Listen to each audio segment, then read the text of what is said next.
Welcome to Health Oddity, the show that strips away the jargon and hype surrounding all things health and fitness to help you live a long, strong and energetic life. Lining up at the bar this week, here's Peter Lant, Paul Bassett and James St. Pierre.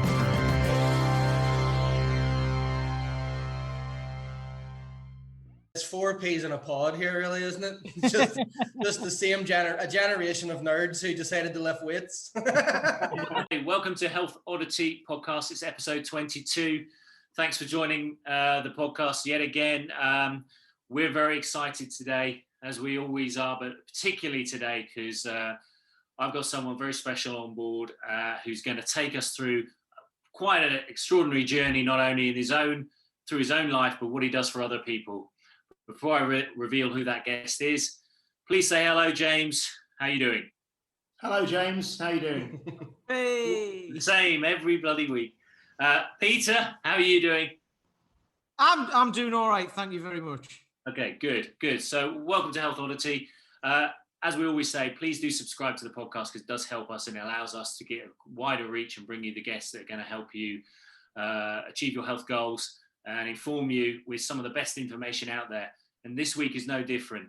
We've got the one and only Paul McIlroy, strength coach. For me, I've come across Paul's work for many, many years, and it just took me down a crazy rabbit hole, which has been an exciting journey in my own career, but also an exciting journey for many of my clients. So, Paul, welcome to the podcast. Lovely to have you. Thank you, Paul. It's lovely to be here. And that rabbit hole you've been dragged down is where I live 24/7. It's getting a bit cramped down there. There's 4 of us in it now. There's no light. There's no light at all. No.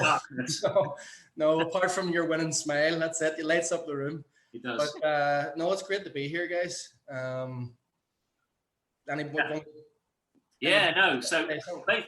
me. A little quick introduction, really. So Paul has got a reputation within the strength community of doing not only crazy things in terms of feats of strength, but also crazy things to other people's bodies. And I've been trained by Paul for the last year. I run one of his programs called the Amazing 12 with my clients as part of what we offer our clients. A lot of trainers have just started seeing some crazy things on the internet, maybe 5 or 6 years ago, maybe even a bit longer. And they were not only these feats of strength that Paul could maybe get into. Recently, Paul completed 40 presses with a single arm kettlebell press, 40 times with 40 kilos at 40 years of age. It's an insane feat, but that's just one of many, many feats of strength. But also, if you type in the Amazing 12 into the internet, into the World Wide Web, you start getting pictures of people making crazy transformations in 12 weeks, taking them from where they are, which could be just a normal, everyday gym goer, to what looks like fitness models. But not only that, they are themselves completing great feats of strength, not only from deadlifts, squats, kettlebell work. Across the board is some crazy stuff. So we're all kind of geeks. You've got 4 people are geeks, and Paul's the super geek, because Paul knows everything. I mean, there's not a question that I've not put to you, not had an answer for, and a detailed one. So a lot of trainers are going to be interested in what you say, but really this podcast is geared towards the everyday gym goer who's just never been exposed to some of these ideas. And Paul, it's great to have this forum where we can really let you explain to our audience kind of how to do it correctly, really, because you really do. If I could ask one question is, where do you come from? Why are you able to do this stuff? What do you want with us on Earth? Well, I come from Belfast here, but sometimes I feel I come from another planet inside my own head, because it doesn't work the same way we're told normal does. So from the earliest age, I have had an ability to spot patterns and to see mathematics and geometry in everything. And sometimes it gets annoying, but I learned to channel it. I also have a somewhat photographic memory, right? I like the joke that we're halfway between Rain Man and Will Hunting. somewhere, somewhere in the gray area. Not quite as good as either, but just sort of weird. But yeah, I do have an ability to retain a lot of information and to become hyper focused on whatever catches my interest, and to really delve into that and to see the building blocks of it and how to simplify it and how to progress it in what I perceive to be the most optimal manner, or the most optimal manner possible, even. And literally sequentially in my life, it started off, superhero type stuff, and then it moved to like dinosaurs, and then it moved in my early teens to boxing and combat sports, and then it that sort of simultaneously formed my interest in strength and conditioning, which actually started back when I was obsessed with heroes and Conan the Destroyer and all those things as a kid, when my older brother had bodybuilding books and magazines, and I got to see that Arnold wasn't just a cartoon character, or there wasn't some sort of special effects going on, that he really did look like that and really was a human being who was physically strong and looked like He-Man, who I was obsessed with as a kid. Okay, so all these things led my brain towards becoming a strength and conditioning coach. But the Amazing 12, funny enough, kind of came about by accident. It kind of came about by default in a way. Yeah, it did. And is it so? I mean, there's quite a kind of amazing story behind the program, because it kind of had roots in you just helping someone, didn't it? Who was struggling with their own journey. Yeah, it was a friend of mine from when I was boxing as a teenager. Was a multiple Irish champion, a very talented boxer who, like a lot of kids. I mean, I come from what was essentially an urban ghetto, which was also at the time, unfortunately, in the middle of a war, like a war zone type scenario. So there was a lot of deprivation, a lot of poverty, a lot of death, a lot of violence. Violence kind of became part of the culture. The fighting Irish thing always was a thing anyway, and remains a thing, and always will be a thing. It's cultural, it's genetic. What came first, the chicken or the egg? Who knows? But there's a whole batch there right now, and nobody really knows what to do about it. It's just the Celtic nature to be that way, but also be lighthearted with it. But where I was from, it took on a very dark twist because it was just such a dark situation, and there was many opportunities, like as there always is in, social deprivation scenarios like that, to go down the wrong road. And my friend had went down the wrong road and had ended up a sort of a substance abuse victim, essentially. And he had fallen on hard times. And this coincided. I had lost touch with him to a certain extent. And this kind of coincided with my father becoming terminally ill and literally being on his last days in hospital. There was nothing more they could do for him. And like a typical, man of his generation, particularly an Irishman, was just like, I'm going home. take these needles out of my arms. Take this. What, doc, how much are you going to extend this by? A few weeks, right? I'm going home. It's as simple as that. I would rather die on my terms, So in that, I said, look, listen, Daddy, give me a couple of days, give me a few days to just try and do something. I don't know where this came from. I thought I was a man, but I was only a kid about in my mid-20s at the time, early mid-20s. And I just got this overwhelming desire to fix up his apartment, his flat. I'm used to talking to Americans, so I say apartment, a flat, right? Okay, it was essentially a flat, and to fix this up just the best I could.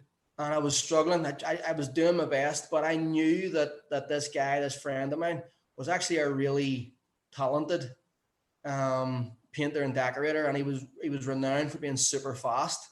He is literally whatever he turns his hand to, he's brilliant at. He's very naturally talented, And he cleaned his act up for a few days, And he really, really did.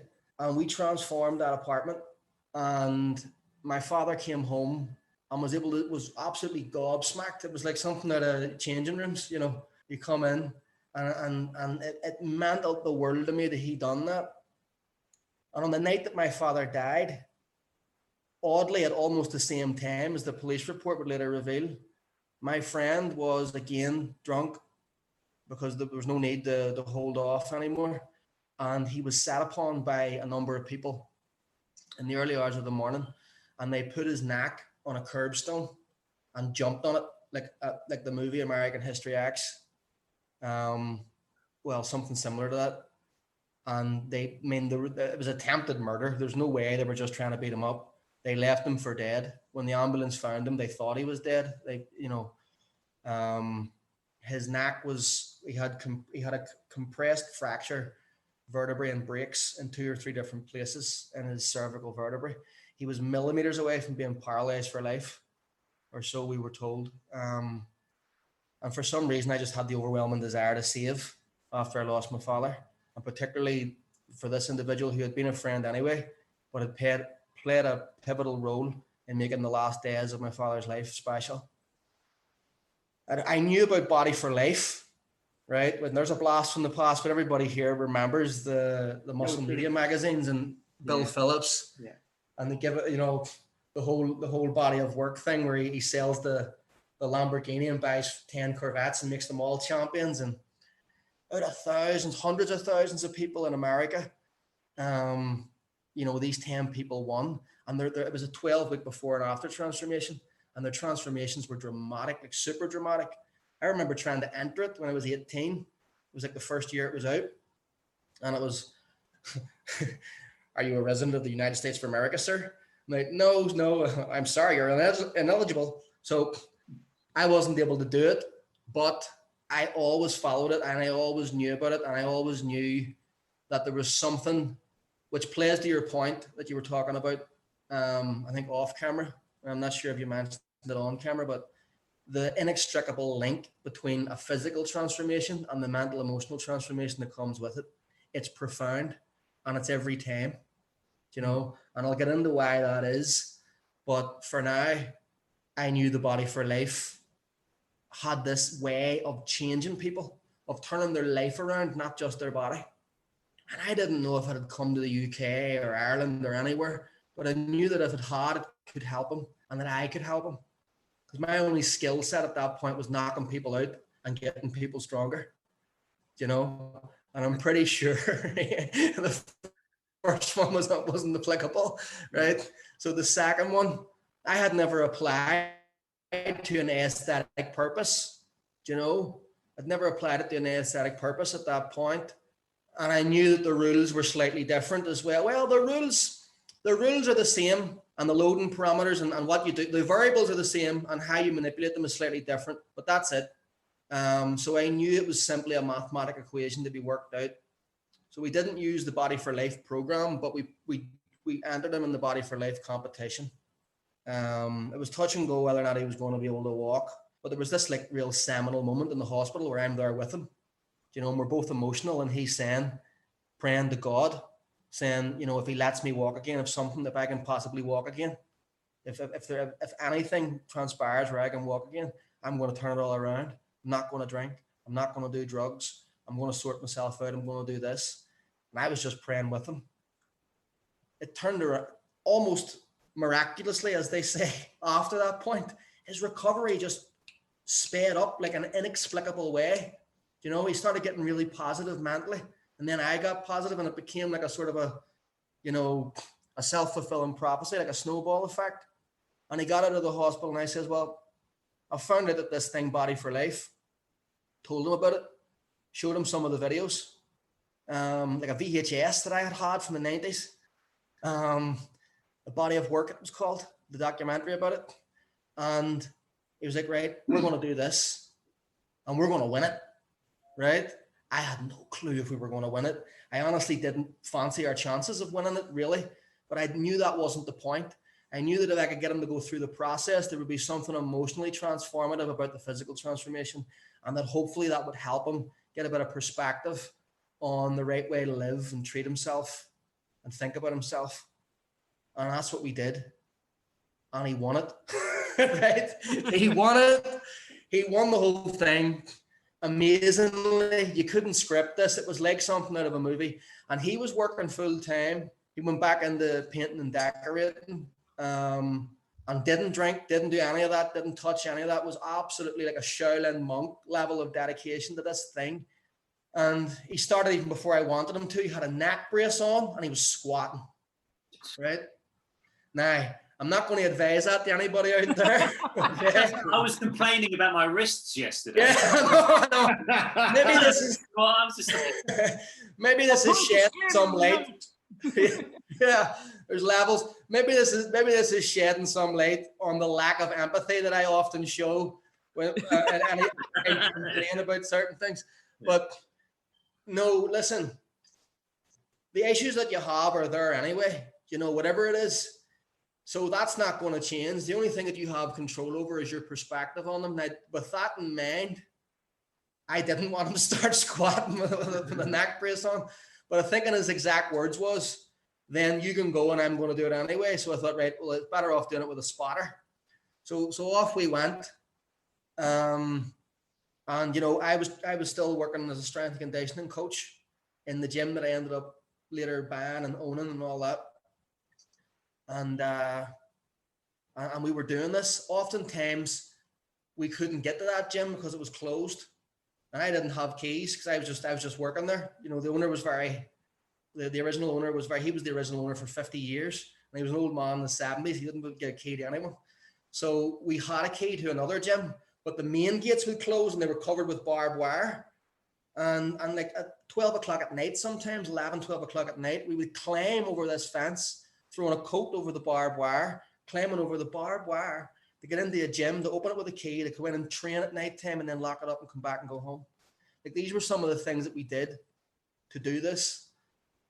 And he won, you know. Now, it's not to say that you necessarily have to do all these things, and that if you don't, you know, if you sacrifice all this and you don't get what it is you want at the end of it, that it was pointless. You know, if he hadn't won, it was still the point of doing what we did to change his perspective on what it was to live life and what he was capable of, you know. And that was the first time I'd ever transformed somebody in 12 weeks, and the result was incredible. And we put that, a friend of mine wanted to do a website for me.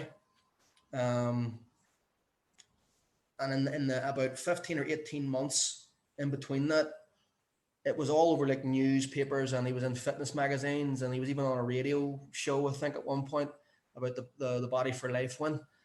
And when that went out there, a lot of people from the old neighborhood who grew up with me and grew up with him, who were on the same boat as him, just came to me.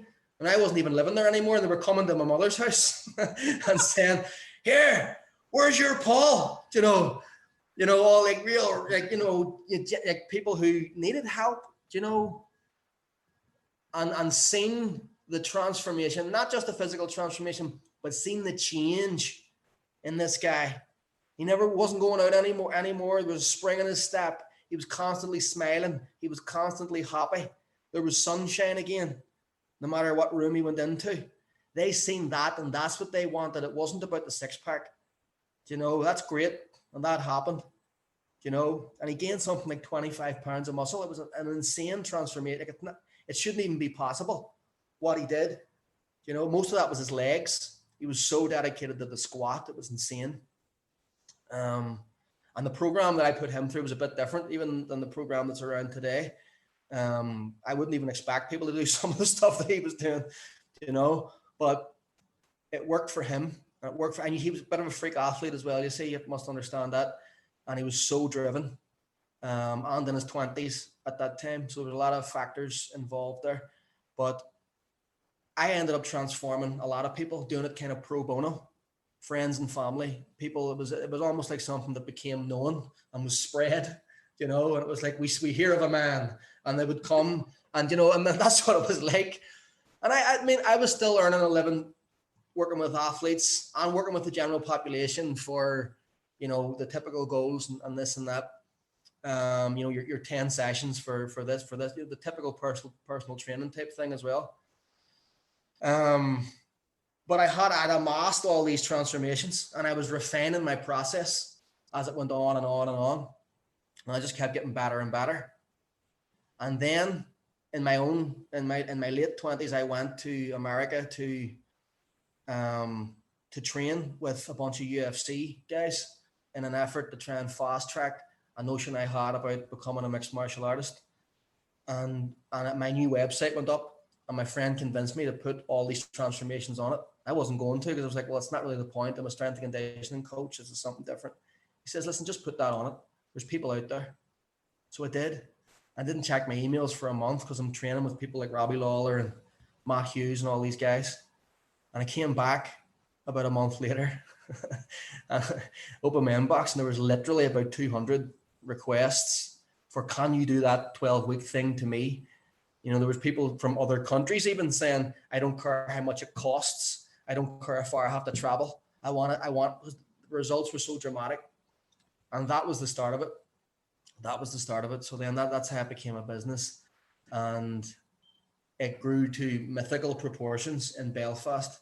Hundreds and hundreds of people done it. And this along with my connection to the hardstyle kettlebell community and being in certain books that Pavel and Dan John, who you had on your show, had authored, and being in different things and writing articles and this and that, it all kind of drew attention to one place, and everybody's seen these transformations, and we started getting inundated from coaches from America and Europe and England talking about coming over to pay, to intern, to this, to that. So that's when it became a certification. And now it's an online certification. It's in its best form ever. So, I mean, it's an extraordinary story, and you would have had, like the Pied Piper, you would have people just coming to you.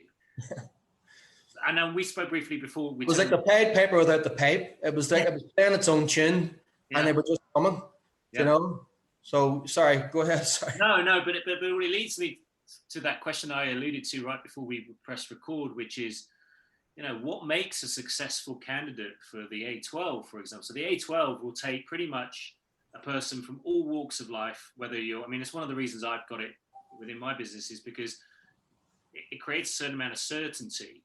And you could be 65, you could be 25, you could have injuries or whatever, and it adapts based on the individual. But what particular qualities do you think the people who succeed on the program have, or what do you want to instill in those people that might not have them? Okay, that's a great question. And there's a few different perspectives that you can answer it from. I'll attempt to touch on them all. So in the most literal sense, what makes a somebody who's appropriate for having the potential to become an A12 graduate is a heartbeat, right? I mean, I don't mean to be flippant about it, but if you are a human being with opposable, thumbs and all the anatomy that we're used to associating with a human being, and even if some of it's missing, but you have the mentality to dedicate yourself to what's going on, you will do it. The program will create the result if you stick to it. And that includes the diet. Okay. And you know what? Here's the truth. And I'm going to tell you, you're an A12 coach, and everybody here is a coach of some description who has maybe handled diet, let's say, or I don't know, some sort of exercise prescription for the client to do when they're on, when they're not in your site or whatever the case may be. I'm not sure if anybody who has ever done the A12 program, I'm not 100% sure if they've ever done the diet. Right? I don't live with them. I don't know if they're doing it, but I suspect they are when I see the results. Okay. Now, but here's the honest truth. I'm also equally certain that it's unlikely that a high percentage of them have adhered 100% to the diet for 100% of the 12 weeks. However, there is a direct correlation between adherence in the gym adherence at home with the diet, incorporating that into your lifestyle in a holistic and accepting manner, and the magnitude of the result. I mean, it's 1-for-1 direct proportion. Okay, it's 1-for-1. So to answer it more completely and to not be a cop out and say a heartbeat, I would say someone with the capacity to realize that this is a finite investment for a lifetime return. Because what you're going to learn in 12 weeks, you'll be able to take with you for the rest of your life. It's going nowhere. You're going to learn how to eat better for you in a very maintainable way, right? As you know, there's no macronutrients, i.e. food groups, for people out there listening, things like carbohydrates, proteins, fats, that are ever totally missing, from any one of the 12 weeks. It's never totally missing throughout those 7 days ever, right? And it's oftentimes, 100% present with every meal, throughout large chunks of it. And the nutrition is structured in such a way that I believe it's the best maintainable diet for 100% of the people out there. I'm not trying to come up with a diet for a genetic outliner in his 20s who is training to become a physique competitor on stage. There's aspects of what that person needs that everybody needs if they're trying to have accelerated muscle growth and fat loss. But there's aspects of what they're willing to do that we shouldn't be asking the general public to do. They don't even ask themselves to do that 365 days of the year because it's unrealistically maintainable. It's not the way a human being eats. It's the way a human being eats for a purpose, right? So don't be thinking and don't be worried that you have to be somebody who's as mentally dedicated as a pro bodybuilder or like a Shaolin monk, and there's going to be, all these fasts and we're going to cut out whole nutrient groups and we're going to do this, we're going to do that. No, you're going to be eating carbs. You're going to be eating regular food. You're going to be eating it every day. You're going to be eating it every week. You're going to be doing it. It's going to be something that is maintainable. The phase 1, as you know, that comes in 3 phases. Okay. The phase 1 of the A12 diet, I would defy any human being on the face of planet Earth to not be able to maintain that permanently for the rest of their life, including the cheat day, where you can literally go at it, right? And that's every week. I mean, how easy do you want something to be? It's as easy as something difficult can be, right? But it's not going to be the way you're eating now, because the way you're eating now has led you to the point that you feel you need to do something about it. So there has to be a change. Okay. So you need to accept that you need to be someone who can accept that there's going to be a process, but that process is finite and that it's going to become more difficult towards the end. And then when it's over, you have something that you can be proud of for the rest of your life. And you've got a blueprint that you can use. It's easier to keep a house clean than it is to build it, guys. There's a lot of effort involved in building that house, but keeping it clean, keeping it tidy, maintaining it, there is less.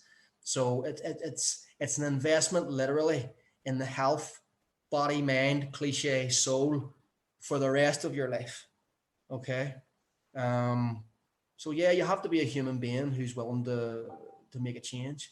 The training as well isn't much like the diet, is surprising. It's not the easiest thing in the world because comfort is a relative terminology. And I know, Paul, you're going to understand that, having worked with me online. To be fair, right, let me get slightly sidetracked.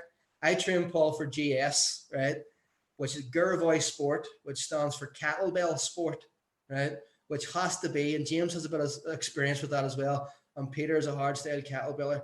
Kettlebells in general are tough. McIlroy Sport is sent from Satan, right? I love it, but... And you've been assisting him, haven't you? Yeah. That's where the red beard comes from. Look, it's starting to look like a pitchfork. Look.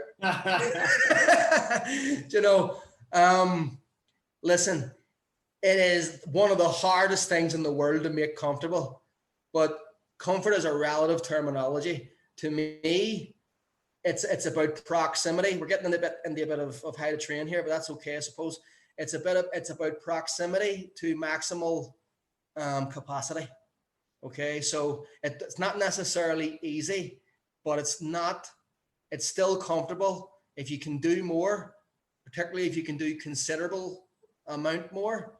But it's not relative to the amount of pain that you're feeling. If that makes any sense. I say pain with a small p. I don't mean injury. I mean, the typical things that are associated with the inorganic phosphate ions building up in the muscles and the burn, so to speak, quote unquote. Like when I did that 40 presses with 40 kilos, you watch the video, the last rep still looks easy. I firmly believe I could have done maybe 60 reps where the last rep would have been like this, right? But if you think that didn't hurt, you can think again. That was burning like a son of a bitch from almost the start. I'm very fast twitch orientated, so I have to utilize the rack position to try and neutralize that natural physical tendency of my physiology. And it's a main game from 10 reps onwards, but I know my body can do another rep and relatively easily. So comfort is a relative term, but yeah, the A12 is not a diet or a program that's going to have you with no energy and busting your knuckles to the bone and grinding out reps and all these things. You're not going to be training to deliberate failure that much, if you know what I mean. People thing is about it, what I've noticed is that people are generally ad hoc when they become initial clients. They're just kind of like, before they become clients of the A12, maybe they've trained a bit, they've done a couple of weeks here, or maybe they've even trained 4 days a week, but they've never trained with any purpose. And I think quite quickly, the first couple of weeks are a bit of a shock to the system because there's a bit of soreness, there's a lot of information they've got to learn. But by about week 3, they suddenly realize, like, well, I was sore yesterday, but I'm here today. And then I'm here the next day. And I still do it. And I'm better than I was the week before and the day before and the session before. And it kind of reconditions the mind. It's like going through army camp in a way. You suddenly realize, like, under stress, I just revert to training, and that's what I've learned from you is just like, oh yeah, this really, really hurts, but I kind of know it's going to hurt and it's kind of got used to it. And then I recover very quickly because I'm not emotionally attached to it in any way. Yeah. Whereas so you're a different person physically and mentally. And I applaud you for that, because I'll tell you, GS is something that no matter how comfortable you want to make the program, and it breaks people. But you touched on something there which I was wanting to work in when we were talking about why earlier, that transforming the body has this inexplicable ability to also transform the mind and the emotions. Well, it's not totally inexplicable. It can be explained. And the reason is quantifiable success on a consistent basis. That's one of the things that, and I'm not saying don't go to therapy, because therapy is great. And if there's people who need that for the mind, they should absolutely do it and do it as much as they need it. But one of the shortcomings of therapy, of psychology, is that it's hard to convey a tangible result with intangibles. It takes a skill to do that. That's why people need to be psychologists. And I can't just turn around and start talking to somebody and make them feel better or help them solve their own problems. Okay. So weights solve one of those problems, physical training, and the A12 in particular, because it's a concurrent program which sees many things happening good at once. You're building muscle, you are losing fat, and you are doing it at the same time. And we can talk about that. That's a bit of a fallacy that you can't do that to any significant degree. You absolutely can.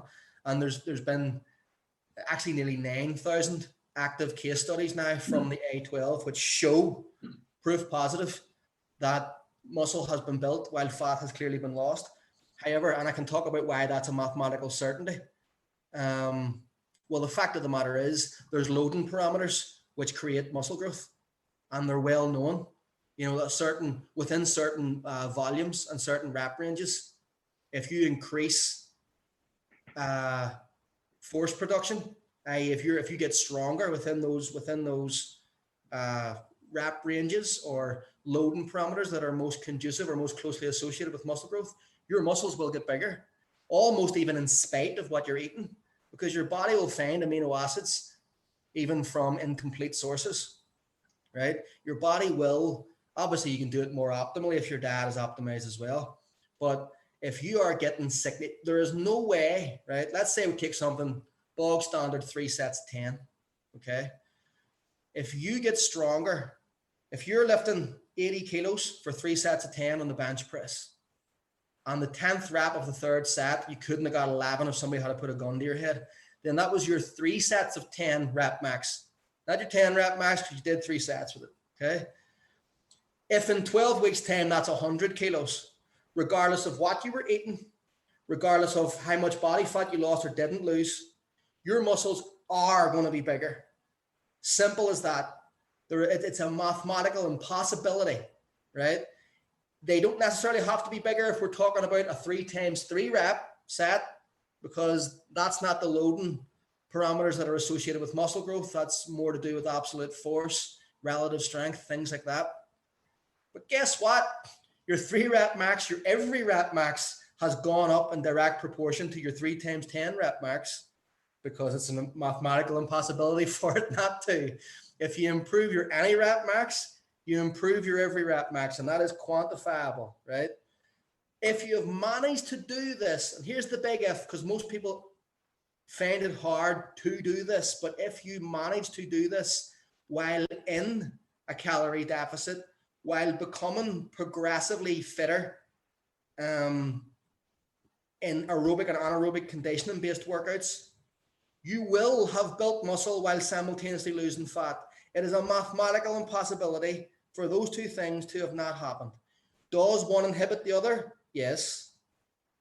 But to what percentage is entirely up to the optimization of how you've manipulated the mathematics around that situation in both training, concurrent training, and diet. So that quantifiable confidence builder that you see with training in general, with weight training, that can't be gotten from a verbalization of trying to work out your problems with somebody. That's great. That's brilliant, right? But if we're talking about self-confidence, obviously improving on the bench press isn't gonna, get rid of every dark demon in your closet. But a lot of people have self-efficacy issues, right? That lies underneath, this person bullied me when I was at work, and this person bullied me when I was at school, or I don't feel great about myself in this environment, or this and that. A lot of it is, they might not even think it's physical or what way they look physically, and it might not be, but it's a self-efficacy, a self-value thing that originates from somewhere, whether it's something they don't like about their face, something they don't like about their mind, something they don't like about their body, something they don't like about their speech, something they don't like about themselves in social situations, or how they interact with the opposite sex or whoever it is, right? Whatever, right?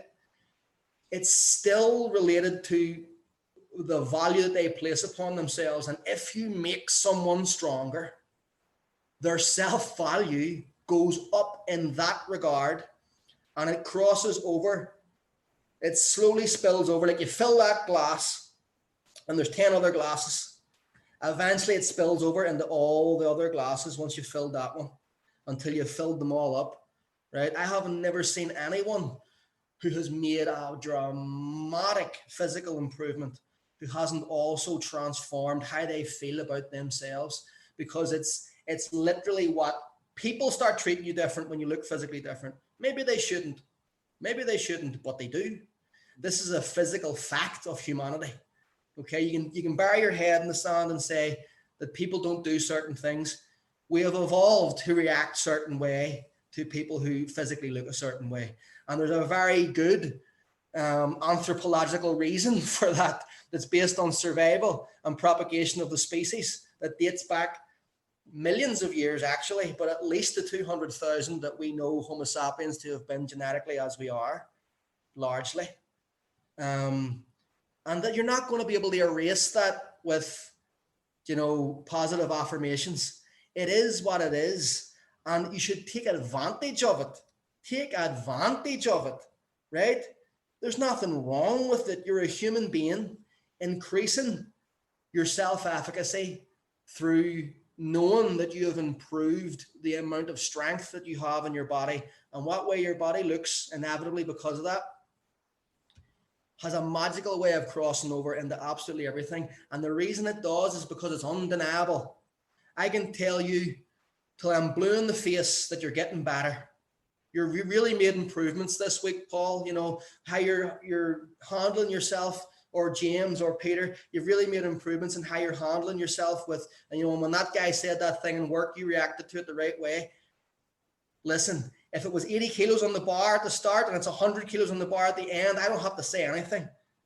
Okay, the mathematical reality of the environment that you existing in is giving you all the information you need. You are better at that.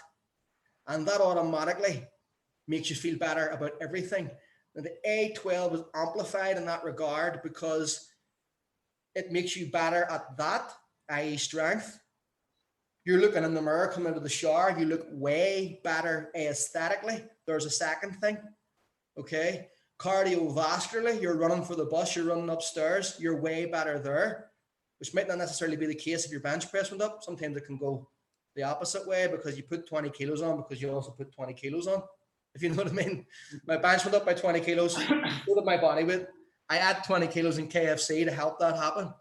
So the A12 enhances the physicality in so many different ways that it lifts the psychology up into the stratosphere somewhere because it's quantifiable. I can see less fat. I can see more muscle. I can see it. Do you want to know why? Because here's the pictures.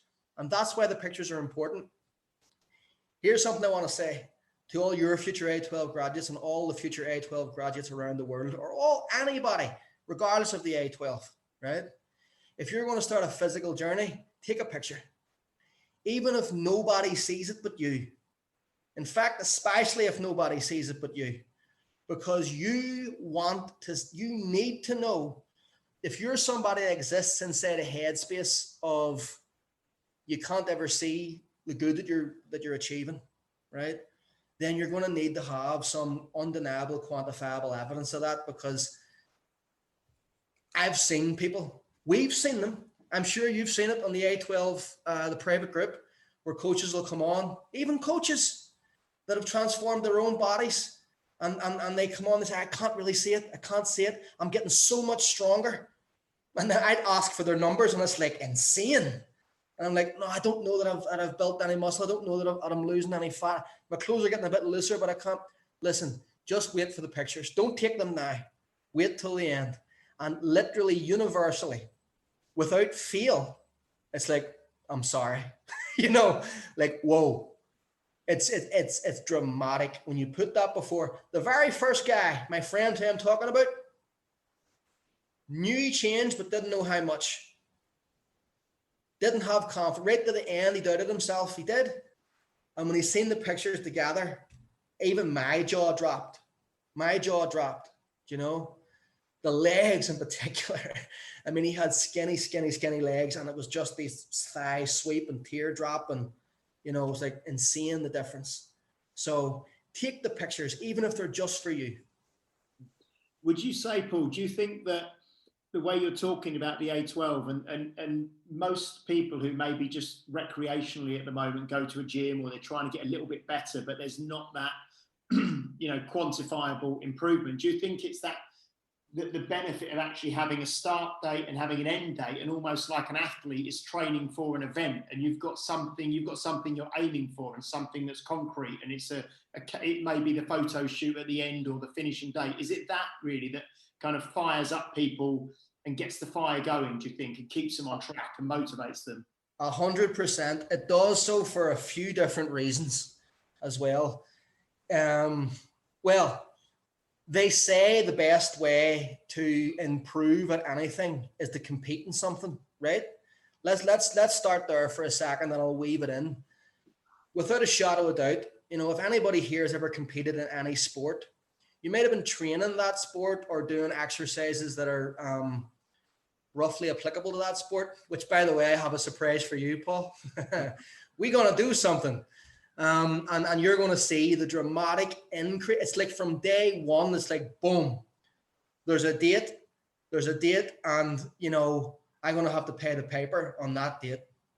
It lifts your game to a whole new level because, you know, that's why it's important to commit to the pictures from day one if you're going to do the A12, because otherwise it'll still have a potent effect, but without a shadow of doubt, it's going to lose an edge. They don't have to be public, but they should be semi-public. There should be a day where you're coming in and there's at least one other person watching it happen. There should be that accountability, and that will be enough. The more public, the better, because it will really focus your mind, right? And even if at the end you decide, I don't want to go public with the pictures, I'm massively happy with them, you'll be more happy with the results because the results will be better because you've been driving towards something that you know is coming, right? That, and here's one of the things about the A12, it doesn't happen alone. There's a transformation team. Now, it can't be guaranteed because it's obviously subject to how many people want to train at a certain hour in a certain location or whatever the case may be. But I'll say this, it works best when there's 3 or 4 people in a transformation team. It works better than if there's one. At least 2 is better. Okay? I've still done tremendous transformations where it's just me and the other guy. But it does work better if there's more than one person in the team. I liken the A12 team to a cell, okay? And the potential graduates, because they're not graduates yet, you have to earn it. That's why we call it a graduation. The candidates are the mitochondria, or they're the mitochondria, so to speak. And that coach there, he has to keep all that focused. He has to be the nucleus. He has to keep all that cell working together as a team, and they all help each other. There's not one mitochondria who jumps out by itself and goes, I'm going to go this alone. Right? You're inside the cell, and that accountability, not just to the coach, but to your transformation team, your peers, because sometimes you look at the coach with an elitist view, right? Even if it's not true, even if we're all flesh and blood, right? Maybe the only difference, I've lost count of how many people I've trained who ended up ultimately, not within the 12 weeks to be fair, but ultimately becoming stronger than me. Without a doubt. The third ever A12 graduate went on to become the highest totaling Irish powerlifter of all time, right? The first Irishman ever to squat over 1,000 pounds in competition, and they ever deadlift over 800, and they ever bench press over 700, right? I'm not as strong as him, okay? Right? He's a super heavyweight powerlifter. He was in his prime. And I've trained others who have been stronger than me in, say, the bench press or one of the lifts or this or that eventually, okay? It's not about the coach being this untouchable deity type figure, but it does start off that way in the minds of a lot of people. So when you've got that group around you, who's on the same boat as you, right? It amplifies everybody. You know, maybe you don't want to do the diet, but you know what the friends in your transformation group are, and you don't want to let them down, because most likely the graduation day, which I always tried to do with transformation groups, is to have their graduation day on the exact same day, and maybe within their photo shoots back to back, right? Because they come in like a team, and it's the atmosphere. You could cut it with a knife. It's beautiful. It's tangible. They're helping each other through the graduation workout, which is essentially just a pump up before the pictures, but it's seminal. It's a seminal moment, and they're coming in and they have more confidence, and their friends are standing beside them, and it's a beautiful thing. And in the 15-year history of this program, I've lost count of how many people from Belfast, and I've spotted it happening around the world as well in the 6 years or so that it's been international and global. I've lost count of how many transformation teams who have stayed together, either complete or semi-complete, and are still training partners with each other to this day. you know? So that's something you're not going to get by signing up for, you know, the local global gym where you go in and nobody talks to each other, and you're lit there.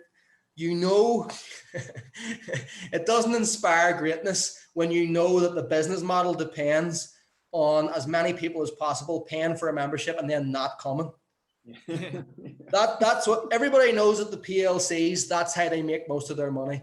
They are dependent on the motivation factor of the summer and of January New Year's resolutions to peter off within 3 to 6 weeks, and for as many people as possible to keep paying via direct debit and to not go. Right? Or sign them up to a 12-month contract. What? Or sign them up to a 12-month contract there and then you've got the money for a year. So you've got them whether they come or not, or whether they want to keep coming or not, you know.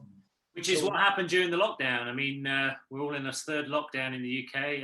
In Belfast, you got a lockdown at the moment as well. Yeah. It's Stormont here runs ours. It's a bit separate from Westminster, but yeah, we're in complete lockdown. There's the only thing that's open is food stores. You know, food. That's it. And have you? I mean, you now run the A12 as a business that kind of works directly with trainers, but are you still working with clients? I mean, I know you're working with me, but for example, are you having to deal with that lockdown mindset that a lot of people are dealing with at the moment? Yeah, I mean, I have online. I train a select group of people online. I like to keep it between certain numbers, so that the quality stays high, but my own capacity keeps going up and up. It's that human calculator head of mine. Plus, I'm quite organized in that regard.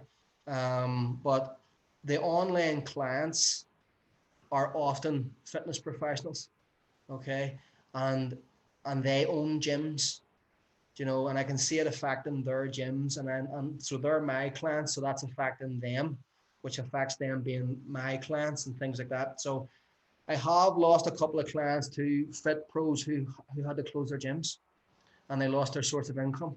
It's a horrible time. You know, it has been horrible in 2020, but people are starting to adapt and they're starting to get around it.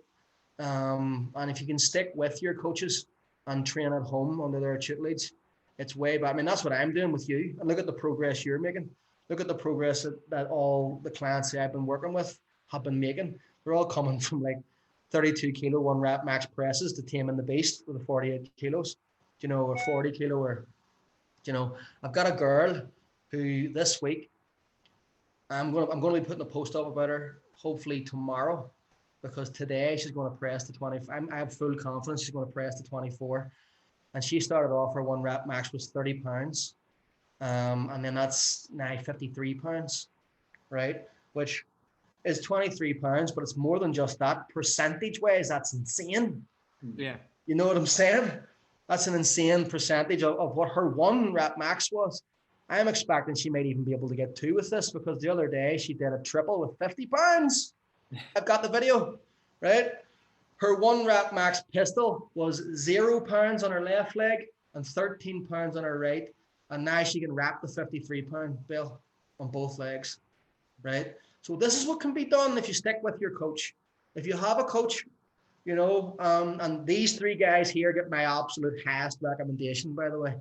And if anybody's being coached online or in person by any of these 3 guys, you're very lucky. You're very, very lucky, and don't let go of it. That's what can be achieved if you stick with your coach. You're going to continue to progress, especially with the technology that we have around today. We're talking here now as if we're in the next room to each other, and we're all in different locations. It can be done. Human resourcefulness is why there's 7.5 billion of us on this earth, despite 3 or 4 near extinction events over the course of our evolution and the course of the history of our species. This is nothing compared to some of the things that humanity has come through. And, you know, yeah, some of the clients aren't fit pros and their gym closes, so we have to switch to a different program at home that's more body weight based. Maybe they have some kettlebells. The equipment doesn't matter. Even if it's 0 equipment, it doesn't matter. Your body is a piece of equipment. The things around your house and your natural environment is equipment. Anything that weighs anything is a weight. Okay, we can make this work. Yes, your body weighs a certain amount, but you can adjust what percentage of your body you're lifting by doing certain clever tricks here and there. You know, I can't do a push-up. Okay, we're going to do a version of a push-up that you can do, and we'll progress towards that push-up. And guess what? We can progress towards a one-arm push-up, and then we can start looking at ways to make that harder. Okay, I have to laugh when people say I'm too strong for bodyweight training. That's a good one. You know, everybody on this call right now instantly burst out laughing because they're professional who knows that to be utter bullshit. Okay, I consider myself a reasonably strong individual. I'm nowhere near too strong for bodyweight training.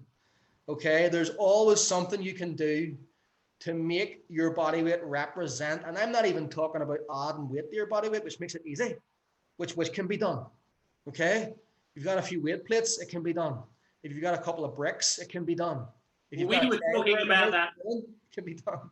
We were talking about a video that you released with that had Ollie Quinn in it about 7 or 8 years ago, and you're doing some crazy handstand between two. Yeah. Or something, you know. Yeah, I put two 32-kilo kettlebells on top of two 15-inch benches, and then went into a handstand and started doing push-ups where I touched my head to the ground. I tried to get it as far to the ground as I could.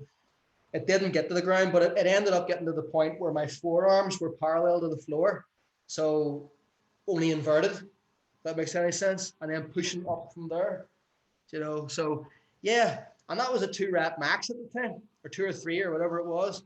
So, and I mean, I could have banged out 30 handstand push-ups on the ground with you just touch your forehead to the ground. So there's always ways to make something harder, and you don't need any equipment to do it, guys. I don't care how many times the gym shuts down.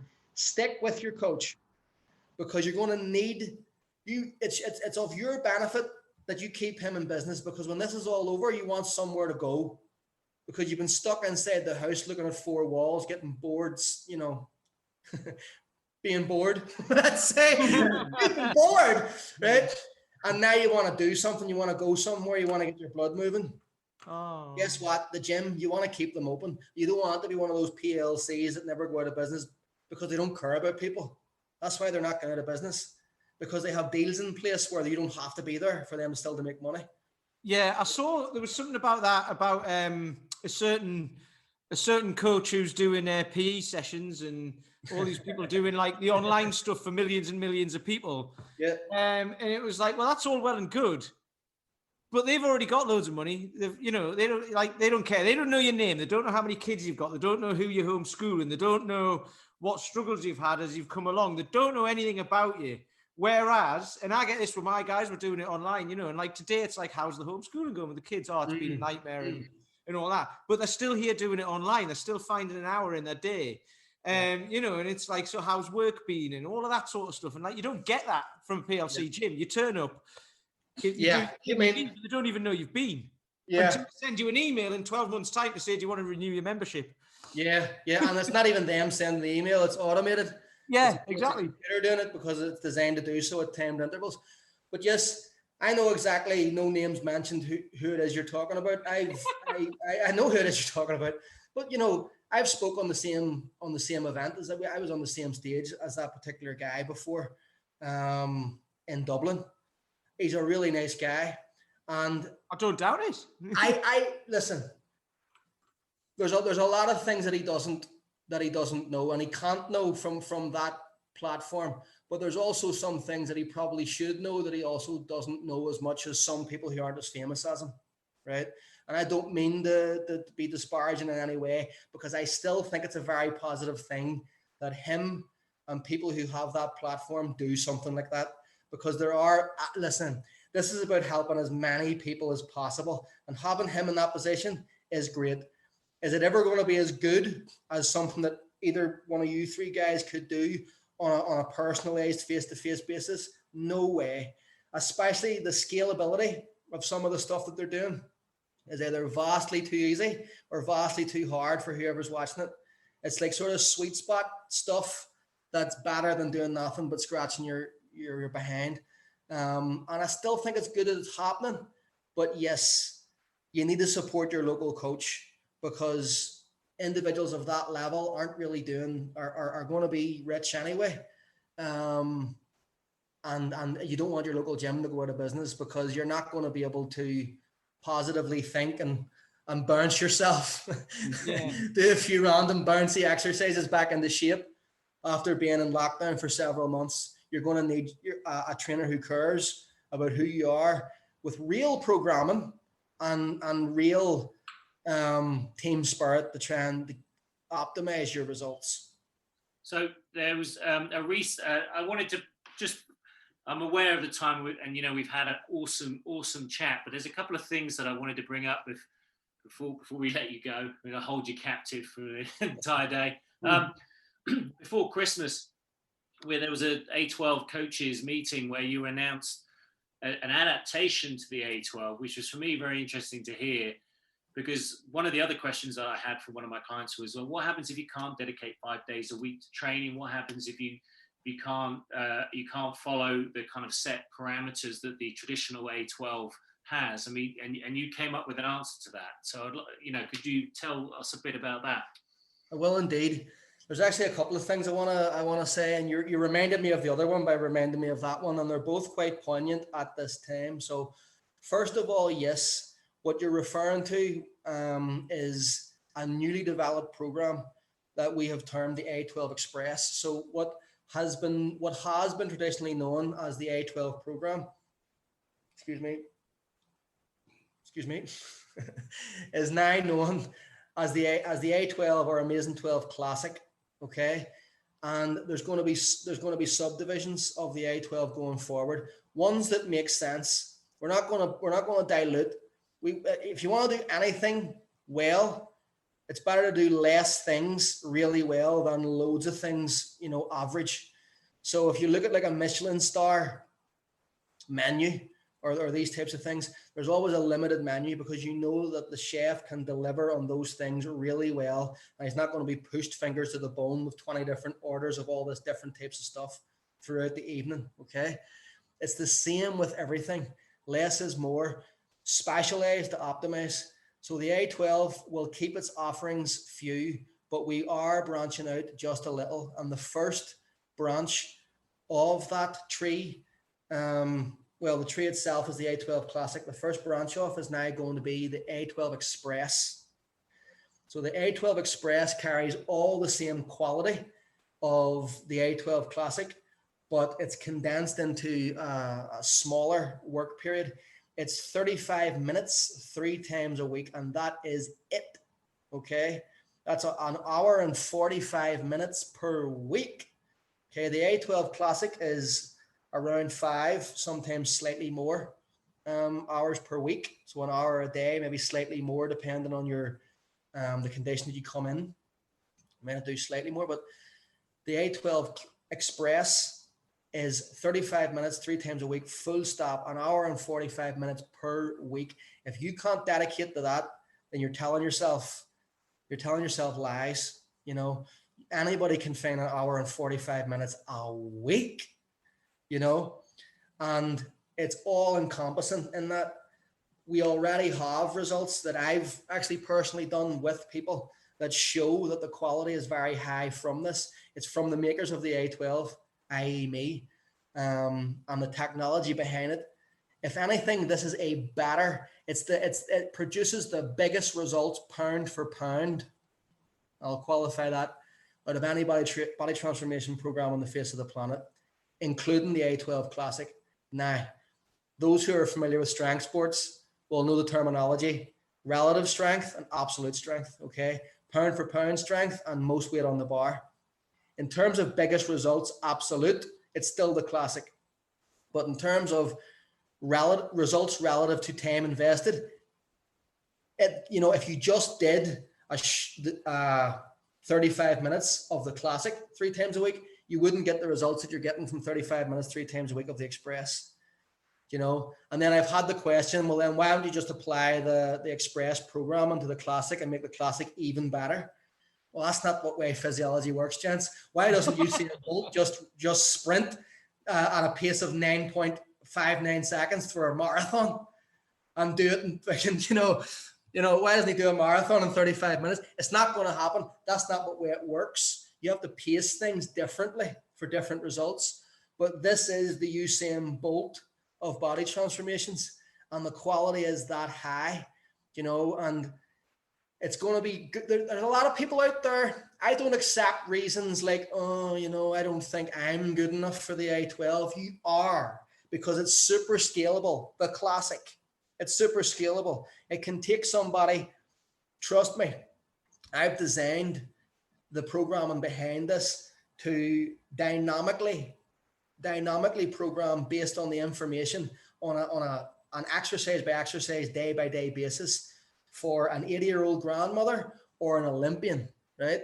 I actually, at the upper end of the strength protocol, I actually had people like Eddie Hall and Hathor Bjornsson in mind for realistic, and then went beyond that again to future-proof it, okay? This will keep going no matter who you are, and it will go down and scale no matter who you are.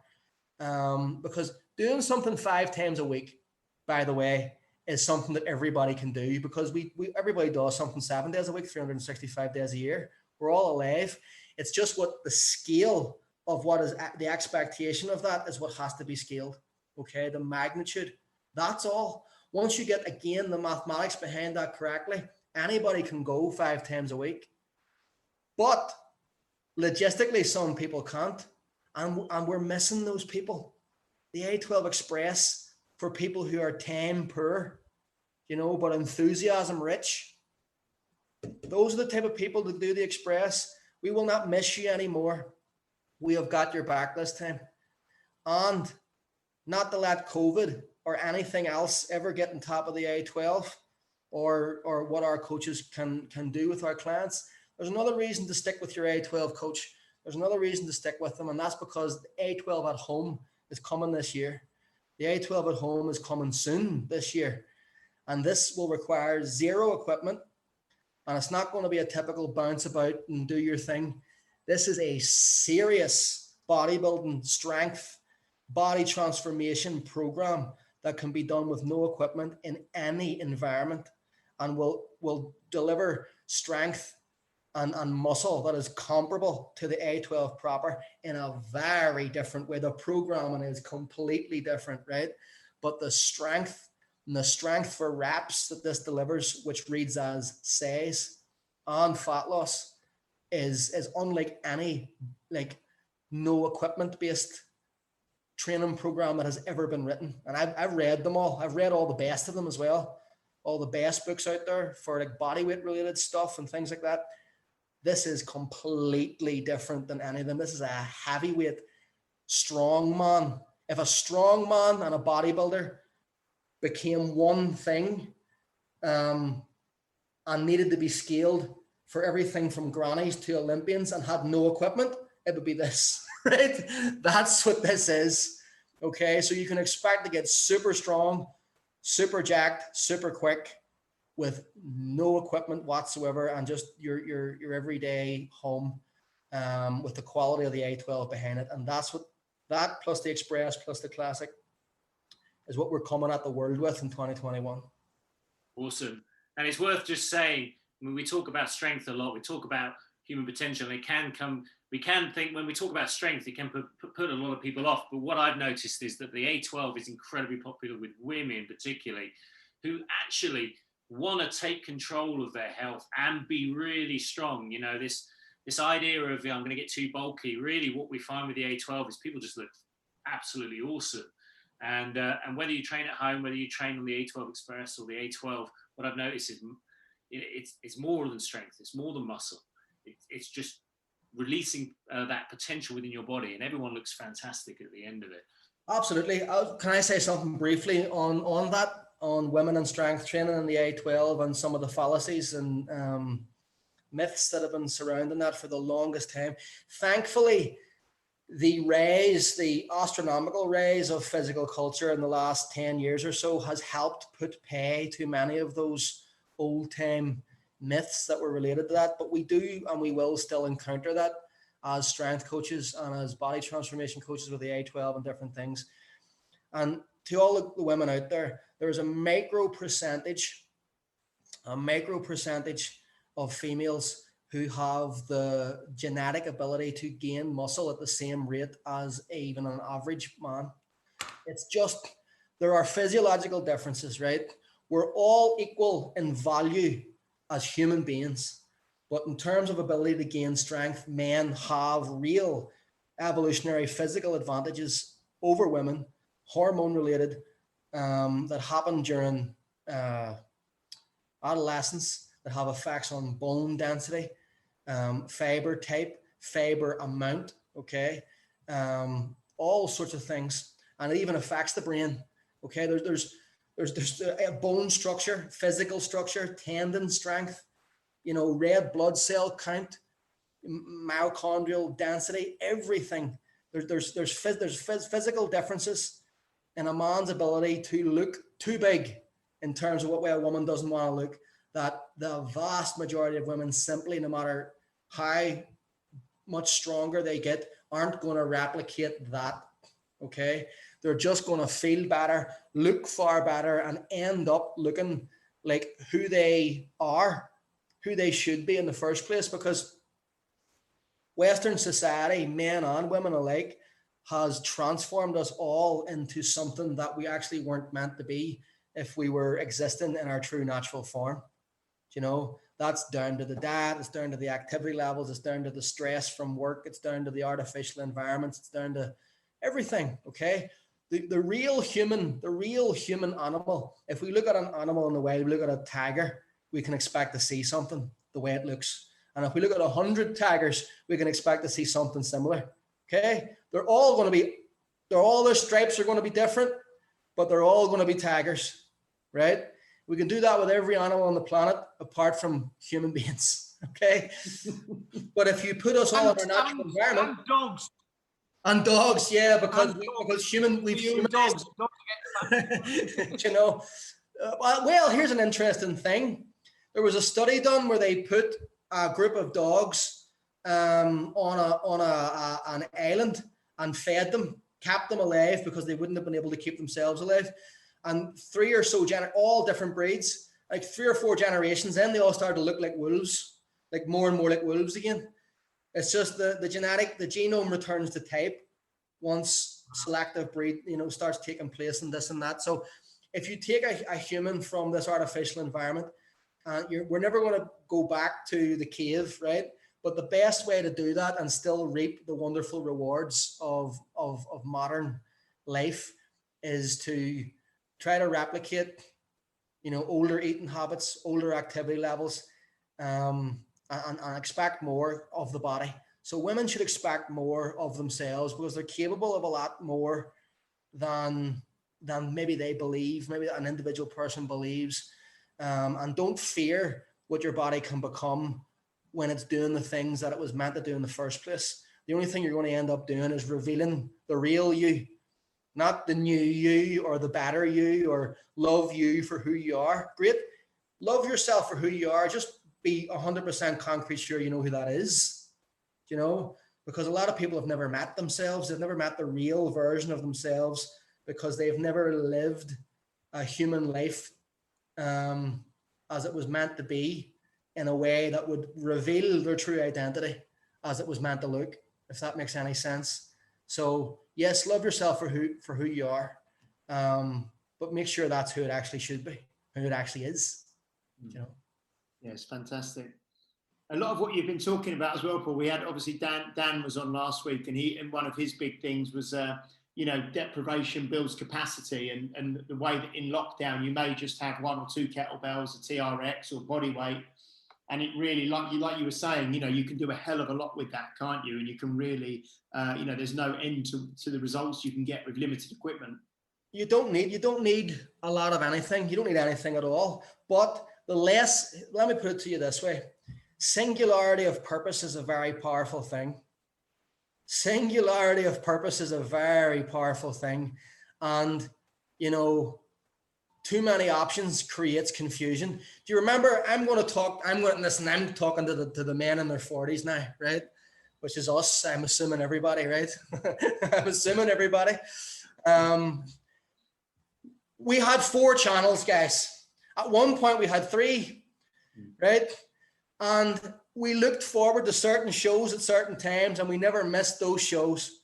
Now, as much as I love all the variety that we have today, and as much as I wouldn't change it, doesn't it become a bit mind-numbing when you're looking at all those films who used to really look forward to seeing at Christmas? I used to always buy the Radio Times, not the TV Times, funny enough, the Radio Times, because I like the cover. And we would go, and it was better inside. And I would always love to look forward to the Christmas movies that were coming up. Really looked forward to them. I still buy the Radio Times, but it's more out of habit at Christmas. You know, it's like you don't need it. You can go on your phone. It's everywhere. And you see the films that you want to see at Christmas all year. And it ruins it because you have too much variety. And you spend 20 minutes at night trying to figure out what you want to watch, watch. Half an hour trying to figure out what you want to watch. You know, if you've got a gym full of stuff, you don't know what you want to do. If you've got 2 kettlebells, you know what you're doing, and you do it. And sometimes it doesn't matter, and you enjoy it, God damn it, and you get the result.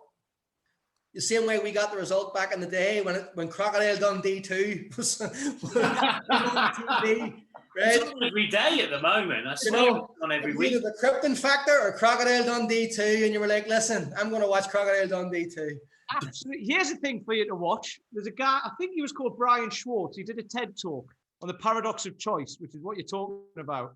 And he used jeans as an example. So when he was younger, there was one type of jeans, one type of pairs of jeans, right? You put them on. Ones. They didn't fit that well, right? But once you'd worn them a bit and worn them for a while, they'd mold to your body and then you were fine. Yeah. Next time you went to buy a pair of jeans, they were like, do you want boot cut, slim cut, this cut, that cut, you know, all this time. He was like, your head cuts used to be the only ones. And then, he leaves the shop with his pair of jeans with higher expectations that they're going to fit better. And he's still disappointed because his expectations were raised, but he still comes out with jeans that aren't right. So that's true. It's true. You know, and we're doing it to ourselves. I think it's actually most prevalent when it comes to entertainment viewing. There's just so much to see. It's like nothing impresses anybody anymore. And our kids as well, I fear for them. I try to keep it and give them a real education of watch these movies and watch them in this order. And don't be watching them, you know, watch one this week and watch this and the other one next week. And trying to build those same sort of delayed gratification based childhood memories that I have, because that's not just about watching films. It goes into every aspect of your life, you know, and less is more almost universally, you know, because again, like we were saying, specialize to optimize. You know, if Usain Bolt was a decathlete, he would never have been Usain Bolt. Might have still been a great decathlete, but he would never have been Usain Bolt, you know. And some people's specialization is generalization. You know, a world champion decathlete tried to be Usain Bolt, might have never been anything, you know. So it's finding it's having something that's worth doing, and then it's just doing it, and it's as simple as that, you know. Well, I mean, I operate out of Daley Thompson's facility, so I have a space. So there's a, you know. Is he still drinking Lucozade? I remember those adverts. Yes. I bought him Lucozade. He doesn't get it free. You think he'd get it free, but he does drink it. I bought it for him. Does he? Oh, he was nice. I love those. And then John Barnes with the Lucozade Sport. Remember those? Yeah. If you thirst fast, boom, boots it into the bin. Love it. So it's a couple of things to leave this podcast with. Firstly, I now know that your children have not watched Phantom Menace before A New Hope. Yes, that's true. That's true. That is very true. And then Dan John had a question for you. And I'd like you to ask Dan John a question as well, because he's on next week. Okay. So what was the question, James? The question was, when did you see Dan John at his most uncomfortable? Oh, flip. There is an answer. He's given us the answer that he... A specific answer? Yep. Oh, hold on. I think I might know it. We were at a wedding. Is that it? I think it might be right. Yeah. Whose wedding was it? It was Niall Greenan's wedding. Shout out to Big Niall. He's an A12 coach. Yeah. we were at Nell Greenan's wedding, and he was judging a kettlebell competition between him and his son. And I think he had to say a few words, and he had to be a judge, and he had to be this, and he had to be that. It was funny. Yeah. At that wedding as well. Here's my question. We can ask him next week then. Yeah, this one. Here's my question for Dan. How many people came over to him saying, Paul McIlroy sent me over with a question? Okay. What, at that same wedding? Yeah, I at the same wedding. Yeah. I told him at the start I was going to use him as a sandbag, because everybody always asks me questions. And any weddings that I tend to go to are with people who are in my world, and it tends to be people in the physical world who are either athletes or coaches or some way involved with strength and conditioning. And then so therefore their friends tend to be from that world as well. And I get a lot of questions, and that's great. And I told Dan at this wedding, I'm just going to say, yeah, good story. Did you know Dan John's here? and just point them over his direction. So I want to know how many people I sent over. I know there had to be a few. Sure, we will ask him that next week. And was there something else, Paul? Paul Bassett, you were going to say as well? No, because I've forgotten it. So I mean, generally at weddings, people glaze over when I start talking. But anyway, no, that's been absolutely fantastic. I mean, the thing is, as strength coaches, I mean, I've done your A12 cert, and one of the things that I found when I first started exploring your work was like, how the hell is this being done? So I've got really geeky about kind of how you program, and we haven't really gone into your programming approach, and that's one of the unique things that trainers come to you to discuss, and because you have a very unique take on that. And that's something not really for this podcast, because really what we wanted to do was communicate just the fact that you can make a fundamental change, and you did that with great detail, and I've certainly learned a lot, and hopefully our listeners have as well. So thank you very much for coming on. Thank you for having me. I have a slight sense of dread of what you have in store for me, but I've learned to toughen up, and I shall deal with it. Nothing you can't handle, bat and ball. Nothing you can't handle. So, James, do you have anything you'd like to finish with? No, just want to thank Paul very much for coming on. I mean, I've seen you speak a couple of times. I think maybe a Strength Matters convention, and maybe an MPE one as well. We've met a couple of times, but yeah, really good to have a good bit of time with you and to hear the history behind everything. And I'll certainly look up the A12, the online sort of certification stuff as well that you've just mentioned. How can people get, if people want to find out more about you, Paul, and stuff, where would you like them to go? Where would you like us to direct them to? Well, the Amazing 12, that's 12, the number 12.com is probably the best place to find out anything A12. And there's a lot of stuff on there about me. There's various videos for people to watch. There's some semi-educational videos of me doing face-to-camera lecture style talks on different points related to the fitness business, but also physical training and progress and different things. There's some snippets from some of the live certifications. There's some wee pearls in there that people will be able to apply to their training. There's also the Benchmaster program, which is on that website, which is a bench press related program, which I have out for purchase, which is super cool. It takes some of the A12 bench press technique videos, and it puts it together with a completely unique program, which is not only phenomenal for building strength and size, it's also probably the safest bench press program you're going to be on, because I actually originally come up with this program to help elite powerlifters who were having shoulder injuries with shoulder problems with the bench press, guys who couldn't bench for more than a couple of weeks before a meet. We would have to do floor presses and board presses and bench press like stuff, but not the actual bench press. So I came up with this program to help them bench press, so to speak, for longer periods of time. And not only did they not hurt their shoulder, it tended to they just were training pain-free, and they were getting so much stronger. So it was supposed to be like a sort of a rehab program, and turned out to be like a real strength producer, and they were getting bigger and stuff as well because I was keeping the rep ranges higher for so doesn't annoy their shoulder injuries. So that's a good one as well.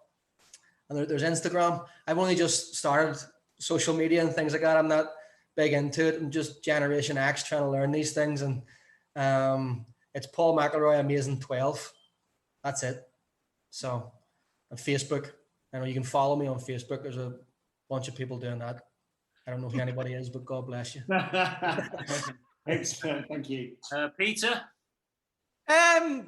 Well, no, I've just thanks for coming up. There's one thing that I haven't mentioned actually, and it's your quote, and I use it a lot, of strength isn't built, it's granted by the central nervous system. And I absolutely love that. I bloody love it. Because everyone's got enough strength. It's in them, they just don't know it's there. And this is it. It's kind of what we could almost do another podcast on that. It's kind of what my whole ethos is about.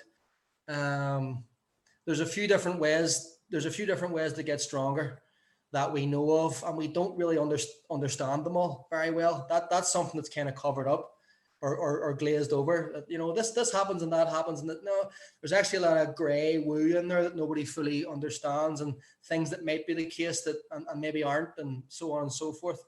But we put our best foot forward and say the things that we're most sure of to the degree that we're sure of them. And so increasing, you know, cross-sectional thickness, i.e. muscle growth or myofibril thickening, with the same amount of neuromuscular efficiency is one way to get stronger, because if all other things are equal, bigger muscle is going to produce more force than a smaller muscle. Now that has to be relative to the organism, i.e. if James's muscle gets bigger, James's muscle is going to be stronger than James's bigger muscle is going to be stronger than James's smaller muscle was. Okay, that's not necessarily true for his muscle being bigger than mine and mine being weaker than his, etc., etc.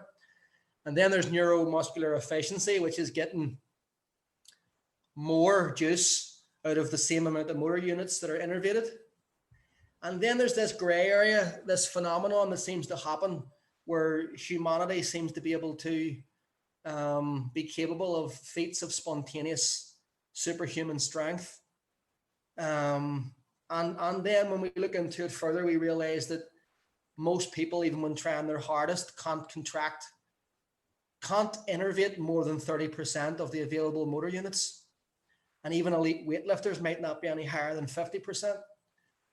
But then you say, okay, well, then there's a 50% deficit there that exists at minimum. But we see things like 100-pound women deadlifting the back end of cars. That's a percentage of the car's weight, but it's still a lot bigger than her deadlift would be in the gym, you know. And then there was a guy, quite famously, a rock climber, who was dying of dehydration and was trapped under a rock. And his chest was broken. There was multiple broken bones in his body, and he was dehydrated because he was waiting. He didn't try to lift the rock. He tried and couldn't. And then he was waiting for somebody to rescue him, and it didn't come. And he found the Herculean strength to essentially floor press this rock high enough for him to squirm out. Right? Now that was bigger. There's no way that rock weighed God knows what weight. And there's no way it was only twice what his 1 rep max bench press in a dehydrated state with broken limbs was. So there's a deficit that goes beyond even what we know of. And we don't fully know the capability of the human body, but we know that there's a trip switch that prevents us from hurting ourselves by using all of what's capable, because we'd literally break our own bones.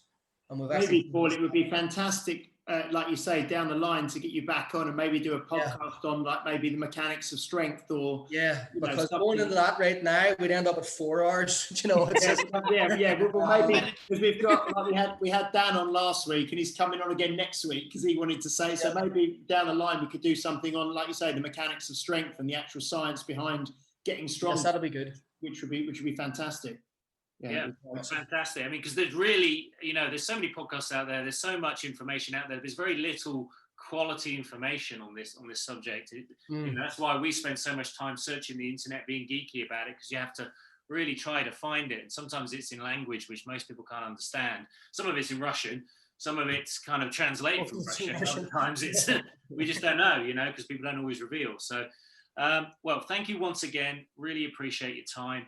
And those of you listening to the podcast today, please do subscribe because it helps us. Subscribe on iTunes, Stitcher, Spotify, YouTube, whatever. And please recommend the podcast to any friends. So lovely to see you all, and take care. Thank you, guys. Bye. You've been listening to Health Odyssey with Peter Lant, Paul Bassett, and James St. Pierre. To get your regular fix of hype-free health, you can subscribe and leave a review wherever you get your favorite podcasts. You can find out more on today's and other topics at healthodyssey.com or find us on Facebook or Instagram by searching for Health Odyssey.